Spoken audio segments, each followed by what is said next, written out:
And I'm News 10 forecaster Mellisa Paul. This morning we were talking about fog. Now we're talking about this, windy conditions.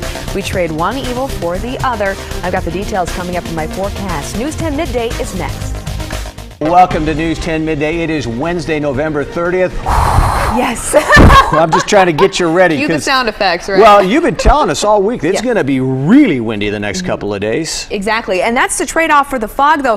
Here's a live look outside at Folsom Lake right now. See a nice little tag there, just kind of flapping in the breeze. Breezy at the moment. We're not talking the really big, strong wind gusts that we potentially will see here in the next couple of hours.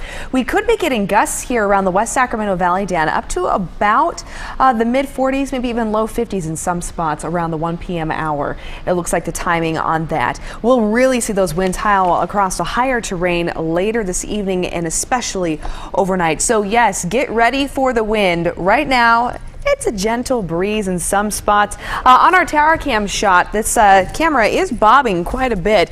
We do have some sustained winds out there at this hour that are into the teens. Sustained winds, that's your consistent wind. When you really start to feel the movements, when we get those gusts move on through. And we do have some gusts currently in the low 20s for downtown Sacramento. As you head a little bit further north and west, the areas here highlighted in yellow, that's where we're likely starting to see those gusts already into the 30 mile per hour range.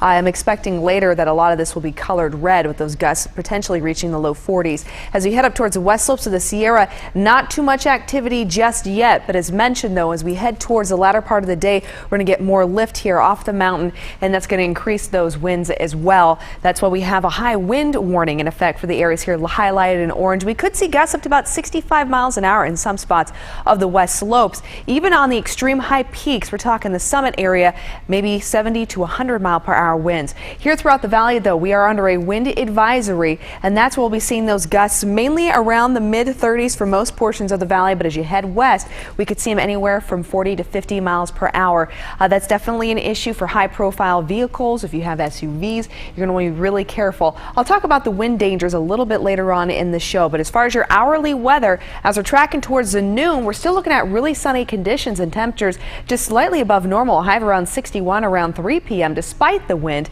At least it's helping to dry out the atmosphere and clear those skies in regards to low fog. I'm going to talk about the benefits of the wind actually drying the air mass out as we head into the weekend a little bit later on too. Dan? Well, the news around the world. Tensions mounting in Tehran after a surging mob stormed British embassies, burning flags and calling for the death of England. Britain says that it is expelling all Iranian officials from the United Kingdom. Now, Norway has already closed its Tehran embassy. Rioters are boiling over against Britain after England announced that they're going to support the Western sanctions on Tehran over its nuclear program.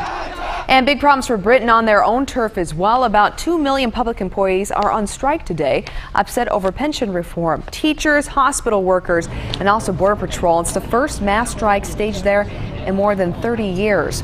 Workers are upset over changes that will make them work longer before they can retire.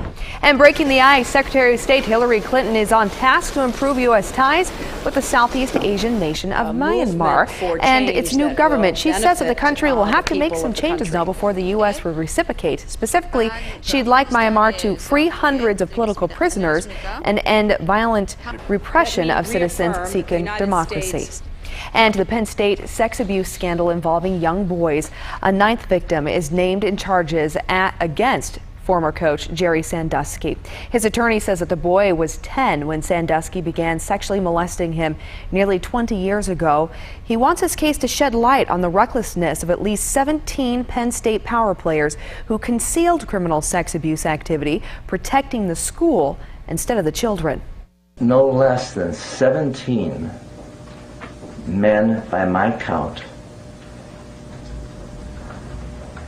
are revealed in the grand jury report alone to have had signs or signals. The lawsuit claims that Sandusky molested the boy more than 100 times and threatened the boy's family to keep quiet. Imagining living in a world where you hear voices and you think that people are following you, but the people, well, they're not there. It's a mental illness and it's called schizophrenia. But today there's actually hope and help, and it's coming straight from someone who suffers with the disease, Ashley Smith. So if you ever wonder why your teenager might seem more emotional, maybe a little revved up, perhaps not really good at making some decisions. Well, researchers at the UC Davis Center for Mind and Brain are trying to find out, and they're scanning teenagers' brains and finding that there's more blood flow in the deeper portion where emotions are. Exactly, we're finally seeing an end to the fog, and instead we're looking at the beginning of some really gusty conditions. So drivers, you had to deal with limited visibility to start the week. Now you have to deal with possibly your car blowing all over the road as we wrap it up. Let's go ahead and get right to it for you at this hour. We're starting to see some breezy conditions out there, but we are expecting those gusts to really pick up as we track towards the noon hour into about 1 p.m. and a little bit into the evening as well. Here's a look at that tower cam shot bouncing around here over Sacramento. We do have that wind advisory in place for the area is highlighted in beige, and a high wind warning expected into the foothills. Winds really expected to howl later this evening and overnight for the mountain areas, potentially anywhere from 65 miles an hour, around 5,000 feet, up to about 100 miles an hour around Summit. Here's a look at some of those wind impacts. We're talking difficulty driving down trees here in the valley and power outages possible. So be ready for that. It's all thanks to a center of low pressure here diving down. As mentioned, we start with fog, but that's now starting to clear out as that pressure gradient is tightening, and those winds will be howling not only today but all the way into Thursday. Then as these bars start to spread apart as we track towards Friday, that means weakening winds, and that's some good news also because it's also going to help dry out the atmosphere, and that means no fog even though the winds will be gone over the weekend. So as far as for your highs today, we're looking at the low 60s with mostly sunny skies, looking great except for the winds. We may even get gusts up to about upper 40s to low 50s expected along the west area of the valley as you head up towards the foothills.